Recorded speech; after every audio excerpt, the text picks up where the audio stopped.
Paper leak নিয়ে ভারত সরকারের বিরুদ্ধে এত বড় আন্দোলন হলো, যেখানে সমস্ত অপোজিশন লিডাররা এসে প্রোটেস্টারদেরকে সাপোর্ট করলো এবং অবশেষে ধর্মেন্দ্র প্রধান সাহেব চাপে পড়ে রেজিগনেশন দিল। কিন্তু ভারত সরকার যখন অ্যান্টি পেপার লিক অ্যামেন্ডমেন্ট বিল 2026 সংসদে প্রস্তাব করলো, তখন কেন অপোজিশন লিডাররা তার বিরোধিতা করলো? অপোজিশন লিডাররা কি আসলেই স্টুডেন্টদের দিকে নাকি তাদের বিরুদ্ধে? এই ব্যাপার নিয়ে সোশ্যাল মিডিয়ায় এখন পর্যন্ত আপনি হয়তো অনেক ভিডিও দেখে হবেন, কিন্তু তার আসল সত্যতাটা কি এটা জানা খুব দরকার। সংসদে যখন anti paper leak amendment bill 2026-এর প্রস্তাব দেওয়া হয়, সেই সময় স্বরাষ্ট্রমন্ত্রী অর্থাৎ শ্রী অমিত শাহজি উপস্থিত ছিলেন না সংসদে।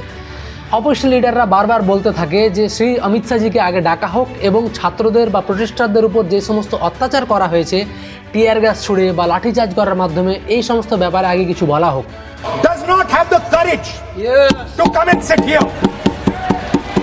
অপোজিশন লিডার এটাও আরোপ লাগায় যে এই সমস্ত লাঠিচার্জ এবং টিয়ার গ্যাস ছাড়ার পেছনে, আদেশ দেওয়ার পেছনে হয়তো শ্রী অমিত শাহজিরই হাত রয়েছে।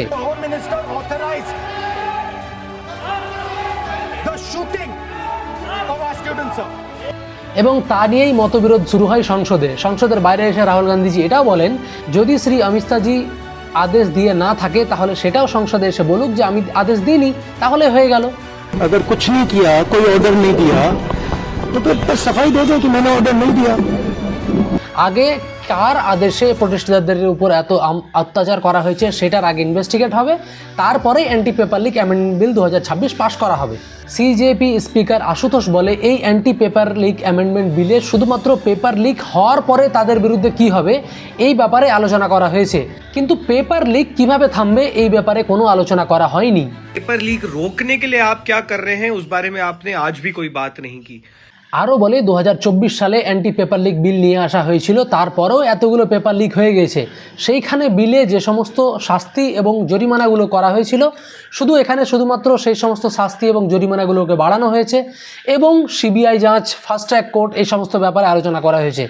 কিন্তু পেপার লিক আসলেই কিভাবে থামবে তা নিয়ে কোনো আলোচনা করা হয়নি। फिर से वही दिक्कत है जिस बारे में हम लगातार बात करते आ रहे हैं। आप पेपर लीक होने के बाद की सारी बातें कर रहे हैं, चाहे वो फास्ट ट्रैक कोर्ट्स हो, चाहे हार्शर पनिशमेंट हो, चाहे पेनल्टीज हो। আর এই জন্যই এই বিলের বিরোধিতা করা হয়েছিল যে 2024 সালে একই বিল যখন পাশ হয়েছে এবং তা অ্যাক্টে পরিণত হয়েছে, কিন্তু তারপরেও এতগুলো পেপার লিক কীভাবে হয়ে গেল? যারা 2024 সালে নিজের পেপার লিক করেছিল তাদের কি হয়েছে? তাদের আদৌ শাস্তি হয়েছে কি না? जब तक आप एनटीए रिफॉर्म्स की बात नहीं करेंगे, जब तक आप एसएससी को स्टैट्यूटरी बॉडी बनाने की बात नहीं करेंगे, तब तक पेपर लीक की समस्या नहीं हल होने वाली है। आप सिर्फ एक पार्ट एड्रेस कर रहे हैं कि पेपर लीक होने के बाद क्या हो। অপোজিশন লিডার আরও বলে, শুধুমাত্র অ্যান্টি পেপার লিক অ্যামেন্ডমেন্ট বিল 2026 নিয়ে এসে ছাত্রদেরকে এটাই বোঝানো হচ্ছে যে তোমাদের পেপার লিকের ব্যাপার নিয়ে সরকার অনেক ভাবছে এবং অনেক কিছু করছে। এনটিএ অর্থাৎ ন্যাশনাল টেস্টিং এজেন্সি, যেখান থেকে এই সমস্ত পেপারগুলো করানো হয়, তার বিরুদ্ধে এখনও কেন কোনো অ্যাকশন নেওয়া হচ্ছে না? তাকে কেন আবার এই পেপার করার পারমিশন দেওয়া হচ্ছে? এই সমস্ত ব্যাপারে কিন্তু কোনো আলোচনা করা হয়নি এই বিলে। আর এইটাই কারণ শুধুমাত্র যে পেপার লিক অ্যামেন্ডমেন্ট বিল 2026 কেন পাস হতে দেওয়ার কথা বলা হচ্ছিল না। যদিও এই বিল পাস হয়ে গেছে এবং আগে দেখার রয়েছে যে আদৌ পেপার লিক থামছে কি থামছে না। এই সমস্ত ব্যাপারে আপনার কি মতামত অবশ্যই জানাবেন। অনেক অনেক ধন্যবাদ।